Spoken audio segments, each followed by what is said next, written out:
नमस्कार। आज हम बात करेंगे एमिली और लॉरेंस एलिसन की किताब रैपोर के बारे में। ये एक ऐसी किताब है जो हमें सिखाती है कि लोगों के साथ गहरे मतलब वाले रिश्ते कैसे बनाए जाते हैं। कभी ऐसा महसूस हुआ है कि चारों तरफ इतने लोग हैं पर फिर भी एक अकेलापन है? देखिए, आज की दुनिया में किसी के साथ सच में दिल से कनेक्ट हो पाना बहुत मुश्किल होता जा रहा है। चलिए, इस पूरी बात को हम संदीप की कहानी से समझते हैं। संदीप 30 साल का है और उसकी लाइफ ना जैसे एक जगह आकर थम सी गई है। ना काम में कोई मजा है, ना ही पर्सनल लाइफ में कोई एक्साइटमेंट। और उसकी सबसे बड़ी प्रॉब्लम क्या है पता है? असली कनेक्शन की कमी। वो लोगों से दिल से जुड़ ही नहीं पाता। उसे समझ ही नहीं आता कि किसी तक पहुंचने का, एक सच्चा रिश्ता बनाने का सही तरीका क्या है। फिर एक दिन एक बुक स्टोर में उसे एक किताब मिली। एक ऐसी किताब जो उसकी पूरी दुनिया बदलने वाली थी। और बस यहीं से उसकी जिंदगी का एक नया सफर शुरू हो गया। उस किताब के पहले ही पन्ने पर एक लाइन लिखी थी जिसने संदीप को अंदर तक हिला दिया। कनेक्ट करने का मतलब है समझना। उसे लगा, अरे ये तो बिल्कुल उसी की बात है। उसकी जिंदगी में इसी चीज की तो कमी थी, समझने की और जुड़ने की। तो उस किताब में संदीप को मिला पहला बड़ा सबक, कनेक्शन के 4 सिद्धांत। और इसने ना उसकी पूरी सोच ही बदल कर रख दी। ये है HEAR प्रिंसिपल्स, यानी कि ऑनेस्टी, एम्पैथी, ऑटोनॉमी और रिफ्लेक्शन। ये वो 4 पिलर्स हैं जिन पर किसी भी मजबूत रिश्ते की नींव टिकी होती है। तो पहला सिद्धांत है ऑनेस्टी, यानी ईमानदारी। मतलब बिना किसी लाग लपेट के सीधी और सच्ची बात करना। संदीप ने सोचा, चलो इसे ऑफिस में आजमाते हैं। जब एक कलीग ने हेल्प मांगी तो उसने साफ साफ कह दिया, माफ करना, अभी मैं मदद नहीं कर सकता। और कमाल देखिए, उससे हैरानी हुई कि इस ईमानदारी से उसकी इज्जत कम नहीं हुई बल्कि और बढ़ गई। दूसरा सिद्धांत है एम्पैथी।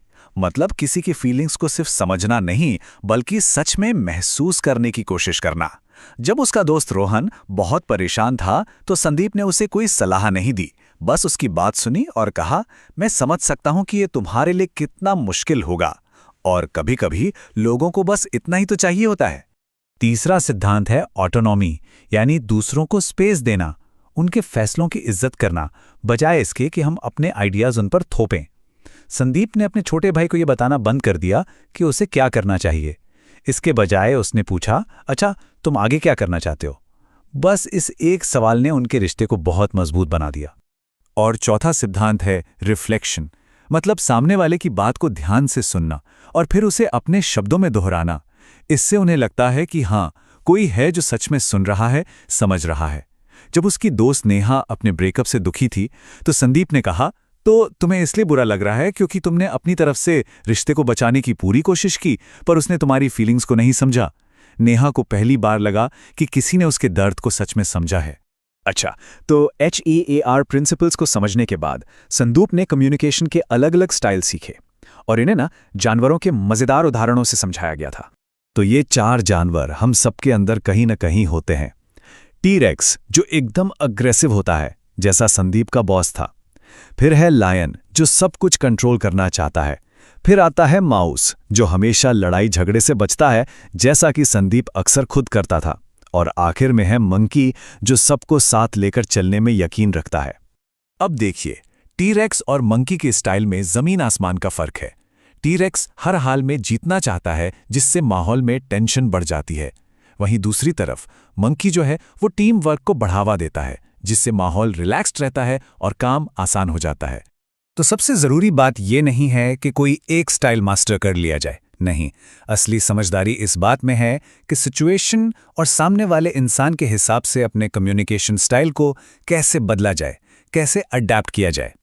अब संदीप ने 2 और गहरी बातें सीखी। पहली कि सही तरीके से सुनना क्या होता है और दूसरी रिएक्टेंस को समझना। रिएक्टेंस मतलब ये जानना कि लोग कभी-कभी हमारी बात का ठीक उल्टा क्यों करते हैं। ये लाइन बहुत गहरी है, जरा सोचिए। हम में से ज्यादातर लोग जवाब देने के लिए सुनते हैं, समझने के लिए नहीं। रिएक्टेंस ये तब होता है जब किसी को लगता है कि उसे कोई काम करने के लिए मजबूर किया जा रहा है और ऐसे में वो क्या करता है, ठीक उसका उल्टा। बस यही वजह है कि किसी को सीधा सीधा ऑर्डर देना अक्सर काम नहीं करता। जैसे अपने भाई को ये कहने के बजाय कि तुम्हें पढ़ना चाहिए, संदीप ने उससे पूछा, तुम अभी पढ़ना चाहोगे या सुबह? देखिए, जब हम किसी को चॉइस देते हैं तो उसे लगता है फैसला उसी का है और फिर वो बात मान भी लेता है। सुनने के भी 3 लेवल होते हैं। पहला सरफेस लिसनिंग, जहां हम सिर्फ शब्द सुनते हैं, मतलब नहीं। दूसरा एंगेज्ड लिसनिंग, जहां हम ध्यान देने का दिखावा करते हैं। और तीसरा और सबसे ऊंचा लेवल है एम्पैथेटिक लिसनिंग, जहां हम शब्दों के पीछे छिपे इमोशंस को समझते हैं। और हमारा लक्ष्य यही होना चाहिए। तो इन सब बातों को सीखने के बाद संदीप के पास अब बेहतर रिश्ते बनाने के लिए एक पूरी की पूरी टूल किट तैयार थी।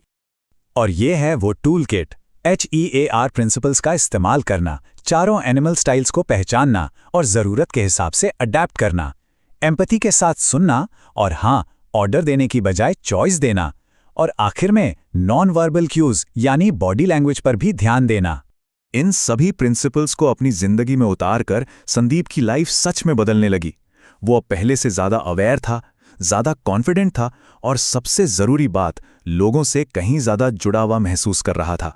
तो अब सवाल ये उठता है, अपने रिश्तों को और बेहतर बनाने के लिए वो पहला कदम क्या होगा जो आज उठाया जा सकता है?